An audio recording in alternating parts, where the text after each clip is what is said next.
So I'm going to apologize in advance because I'm going to talk about a dirty word in the entrepreneurship community. I'm going to talk about profit.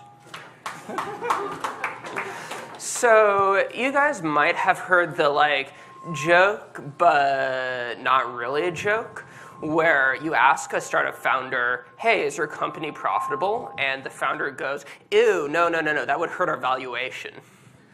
So yeah, that's a thing. And I'm also going to talk about the cousin of profit, growth, which is far more acceptable in startup circles. Everyone always wants to see their user count, going up. So I'm going to talk about how there's a little bit of a tension between growth and profit, and sort of work through that a little bit. So my name is Josh Haas. I'm the founder of Bubble, and I'm going to talk a little bit about our journey as sort of a lens to get into these sort of broader tactical questions about how to balance profit, how to balance growth, and how to grow a company. So before I dive in, give you a brief background on what Bubble is. So our mission at Bubble is to empower non-programmers to be able to build technology. We want to make it so that anyone can actually create software, not just people who've had a computer science training or who are specialists or who have spent years studying how to program and create things. We want to open it up and make it so that anyone can actually bring their ideas to life. So in practice, what this means is that we are a visual programming language. So think of us as a drag and drop, say what you want to build, say how it ought to work, and it all sort of comes together.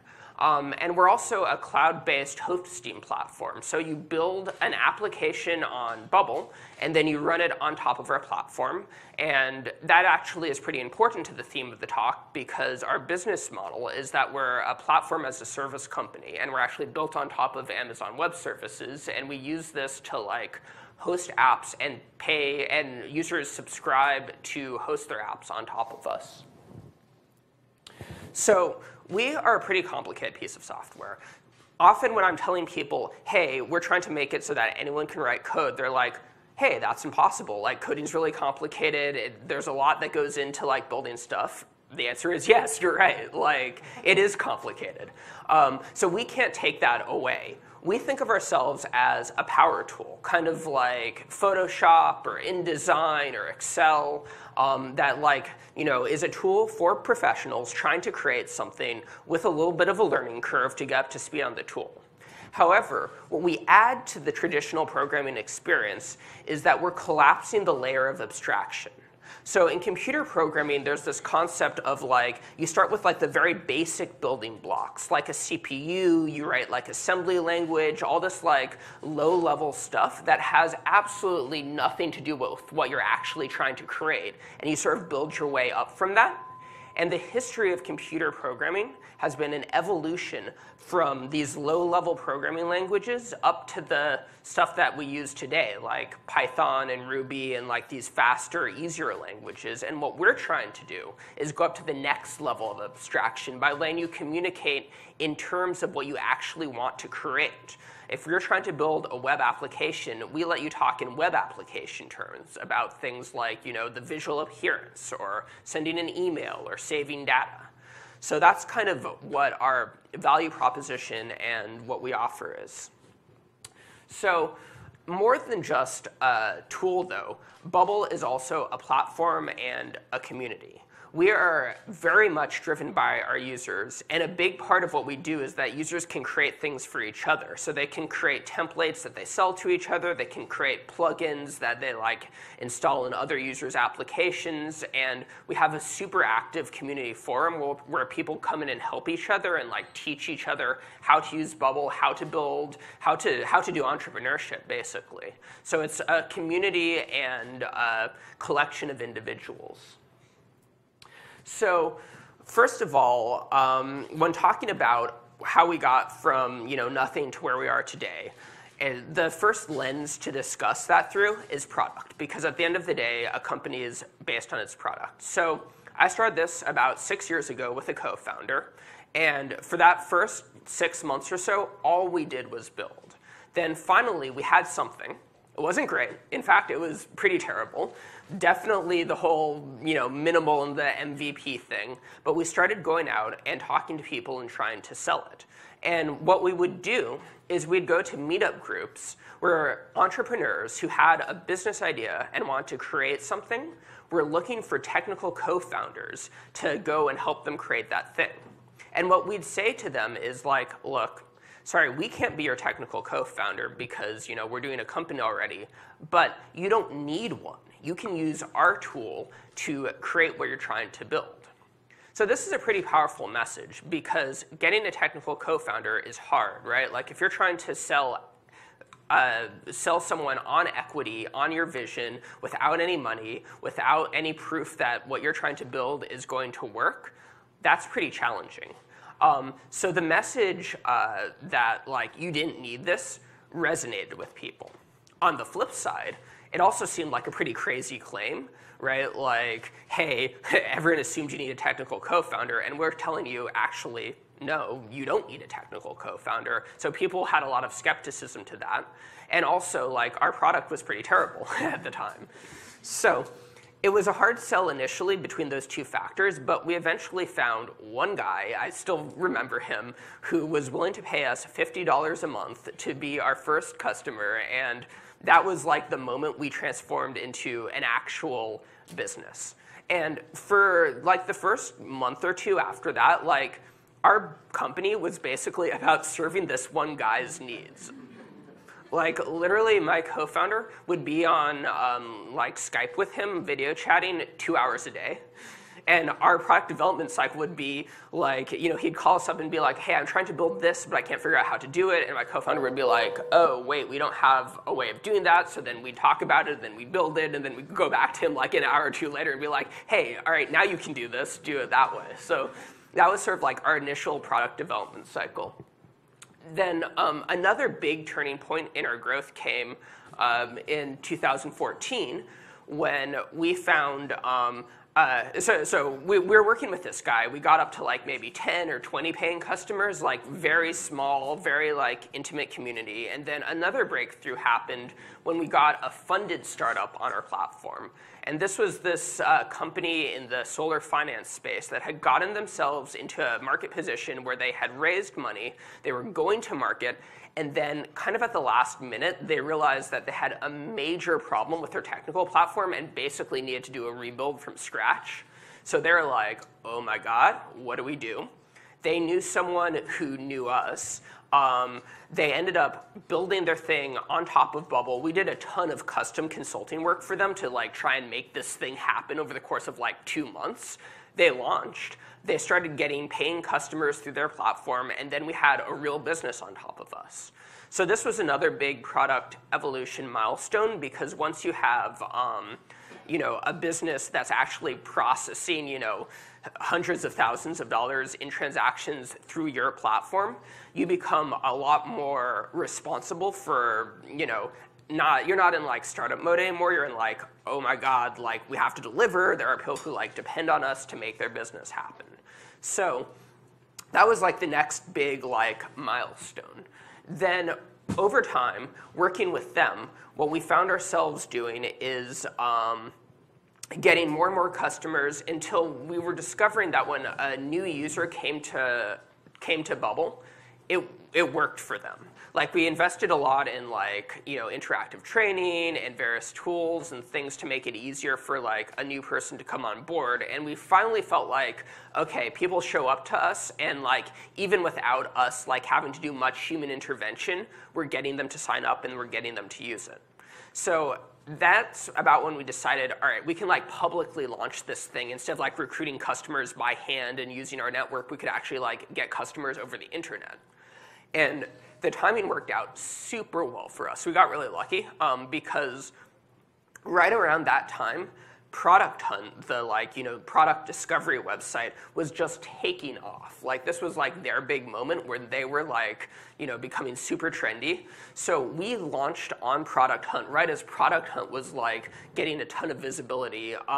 We did really well. People upvoted us, and we got a ton of traffic from that. And that kind of kicked off sort of a virtuous organic cycle that we've been kind of coasting on ever since. We got this huge influx of initial users. They built stuff, they told their friends, they posted about us. People found us through them. People found us through links. We got some journalists to write about us, and this sort of just started this snowball effect that has been kind of driving our growth since then. And then, by October 2017, we're at 100,000 users, and today we're about 160,000 users.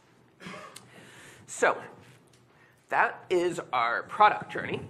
Now let's talk a little bit about the financial journey, because this is ultimately a conversation about profit and making the journey work. So we are entirely bootstrapped, meaning that we did not take external financing. All the money that went into the company came from my bank account and my co-founder's bank account. So we had worked corporate jobs before starting this. We put away savings. So we didn't have massive personal wealth, but we had enough to pay our, rent and food, which were the main business expenses in the early days. And so when we started and when we were building the product, we were just watching our bank accounts go, writing code, praying that things picked up again. So then the solar startup, our big customer, marked the next phase in the financial evolution of Bubble. That's when we achieved what Paul Graham calls ramen profitability, at the point where you can feed yourself ramen based on the company. So we started doing a ton of custom consulting work for them, and they were paying us enough money to support our salaries. And we were super lucky because I would say 60 to 70% of the kind of stuff they asked us to do as part of this custom consulting could be fed back into our product development. And when you get a dynamic like that, that's amazing. To be able to be paid by a big customer to develop your own product is such a valuable thing when you're trying to bootstrap a business, and it was able to get us through the early days of our company. So then in 2016, we're still working with them. We've been acquiring more and more what I think of as over-the-counter customers, people we don't have a relationship with, but who come to our website, sign up, subscribe to a monthly plan. Our monthly plan, we've changed the pricing over the years, but these days, our lowest plan is $14 a month. So we're not talking huge accounts here. We're talking pretty small, customers. So we're seeing this going up.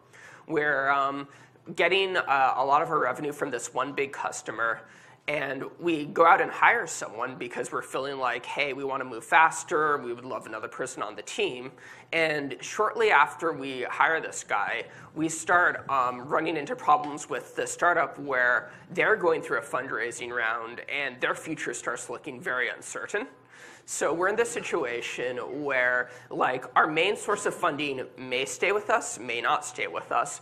We've just hired someone. Meanwhile, we're seeing some pretty exciting growth with our smaller over-the-counter customers, but I think around that time our monthly recurring revenue was in the $10,000 to $15,000 a month range, which is real. It's real cash, and we're getting excited about it, but it's not enough. If we were just on that, trying to pay for servers, pay for 3 salaries, pay for apartments, pay for food, pay for New York City, it was just going to be a disaster. So I had a long this was not a fun period, to be honest. It was super stressful. I probably lost a couple years off my total lifespan with staying up at night. Eventually, things just kind of worked out. So our employee ended up leaving for completely unrelated reasons to related to his career. The startup merged with another company and decided to stay on Bubble. So we kept that business, and our organic traffic kept on going up, and we got more $30,000 to $40,000 a month in monthly recurring revenue. So we just kind of waited it out. I'd like to say there was some great master strategy we did to turn things around, but the strategy was don't panic, keep working, breathe, and it worked. It came together. So by early 2017, we were in a place where even though we still had this like revenue from one customer, if we lost them, we would have been fine. And that was, a super relaxing place to be in a way because, now we have this like thing where we have the support of lots of small customers, which is like a real business base, not like a one-off consulting company. And then the big journey over the last year is about a year ago we started hiring because we're seeing the revenue get to the point where we could start reinvesting it into the business by building out a team. We are now 6 people. Our 7th is starting in a couple weeks. So we're just trying to scale up and grow the business. So this is clearly like a story in progress, right? This line stops here, but obviously it's gonna, who knows where it's going to go from here. But this is where we are at this moment in time. So why did we do this to ourselves? Because bootstrapping is definitely doing something to yourself. If you are not a little bit of a masochist, you might want to seriously consider whether you want to bootstrap a company. Why didn't we take a huge VC check and have massive offices and 100 employees? So there's a couple different reasons. So first of all, we were having a really hard time finding alignment with venture capital on the vision, specifically the timeline, right? So what we wanted to do was serve this very small group of customers, right? Like entrepreneurs who are looking to start a business, who don't have a technical co-founder. That's a small group of people. You guys in this room probably know most of them because they all hang out around here in New York and in the startup scene. But when you look across the world, that's not the kind of thing that makes venture capitalists excited. Now our goal and the direction we've been moving in is to expand from this small base of customers into more and more businesses as our product gets more and more mature and robust. We've been scaling up. But we always saw that as a long-term journey. We're thinking 10 years and that kind of thing. Whereas the venture capitalists we talked to were hey, what's your industry vertical? What's your 3 to 5 year plan for exiting? And we're 3 to 5 year exit. Whoa, whoa, whoa, whoa. What? So we were pretty much totally on a different wavelength. So that was one reason. The second reason is we could, right? The nature of the business model, being a subscription business, we're getting money from day one. Sounds pretty obvious, but key ingredient to bootstrapping, you have to be able to make money even not at scale. But finally, the most important reason is that bootstrapping aligns us with our community. We want to be able to tell people building a business on us that if you build on Bubble, we are still going to be there for you in 5 years, 10 years, 30 years. And when you control your own profitability, when you can credibly tell people, hey, we have no outside people pushing on us, we don't have to make a return, we make enough money to cover our operating expenses, the credibility that gives us and be able to tell our community we're building something for the long term is much, much higher. So that's why we did it. Which takes us into the fundamental question, when you're going down the bootstrapping path, how do you balance making a profit? How do you balance making all the books balance with the goal of growth and driving your business forward? So the way I see it, and this is a very personal thing, is that growth is still the goal. So a lot of people will use lifestyle business as a dirty word. I actually super disagree with that. I think if you can build a business that pays for your lifestyle by delivering a good or service that other people are willing to pay for, I think that's amazing and admirable and fantastic. I don't want to do that with Bubble. And the reason why is not because I want something really big, but because I think what we're trying to do with Bubble demands scale. We're trying to change the way that people interact with computers, and we're trying to change the way that people program. And I don't think you can do that as a small company. It has to be a platform. It has to have all these people building plugins and expanding it and building on top of it to work. So I actually think it's driven by the nature of the business that what we want to do is grow. We're not in this to just make a profit. However, what profits do is that profits let you grow the company the way you think you should be able to grow the company. Profits give you freedom, because when you have profits, you don't have the timeline. You don't have the, hey, in a year and a half, your cash is going to run out. So to me, profit versus growth, growth is the goal, but profit lets you grow strategically rather than doing, sort of hacky things to like drive your numbers up. We do what is needed to be done to like build the long-term health of the business and create the kind of business that we think should be created. Now, this approach is not for everyone. Based on the nature of your business. Like, not all companies can do this. And the way I think about whether or not you should do this comes down to a two-part framework. So the first part of that framework is what I think about as external complexity. How complicated and how crowded is your market? So the classic example of a non-crowded market was Amazon in their initial like growth phase, right? Like the whole e-commerce thing was brand new. And it was basically a gold rush. It was like, whoever gets there first and whoever achieves scale first is going to win that market. On the flip side, for our business, the options for building out web technology, there's like a million different options. You can outsource, you can hire, you can use WordPress, you can use, there's like a million different things you can do. So it's already a crowded space, which gives you the luxury of going slowly to be the best player rather than the first player. And then the other side of it is internal complexity. Is your product complex? Is your product a commodity, or is your product a very differentiated thing? So, for instance, if you're Uber, right, like you can sell like how nice the cars are, you can sell like how fancy like the experience is, but at the end of the day, you are selling point A to point B as fast as cheap as possible. And if you're selling fast, cheap, easy, convenient, you need scale. So growth is the number one thing you should be focusing on. On the other hand, we're a very differentiated product because we sell on, can I build my startup idea on your platform?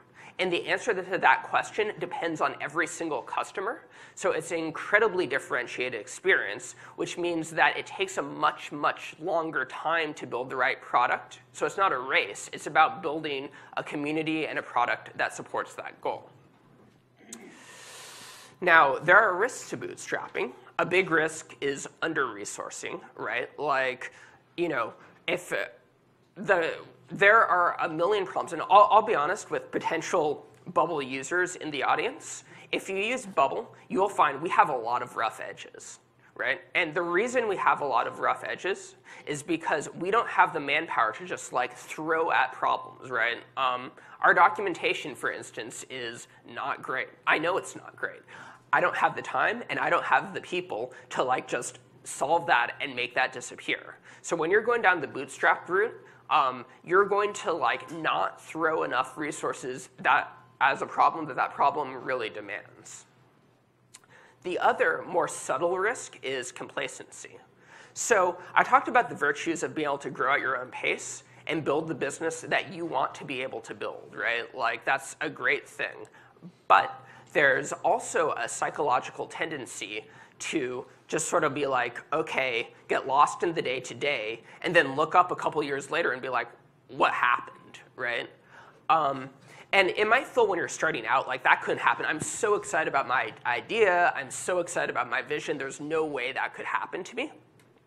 But after you've been working for something, for 2 or 3 years, you can still love the idea, but the thrill has worn off. And you don't necessarily have that driving thing. And if you bootstrap, you get yourself into a situation where you don't have external pressure. You could do this for as long as you wanted at the scale you are today. So it's down to you to make sure that you're going like this instead of going like this, if going like this is what you want to be doing. So anyway, to sum up, I guess what I'm trying to say is a couple things. Bootstrapping is not for everyone. Whether or not bootstrapping for you depends on what your company demands, what the thing you're trying to build, and what the vision for what you want to create demands of you through the nature of the market and through the nature of the product. It's a journey.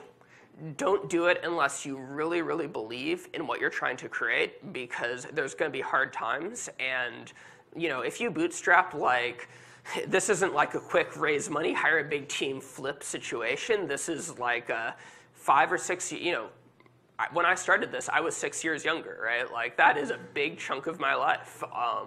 So there has to be a real sense that this is worth it to you and that it's the right thing to do. And yeah, so that's what I would say. Find what your company and what your vision demands, and then use that sort of big picture thing to drive the tactical, how you manage the growth there. Thank you.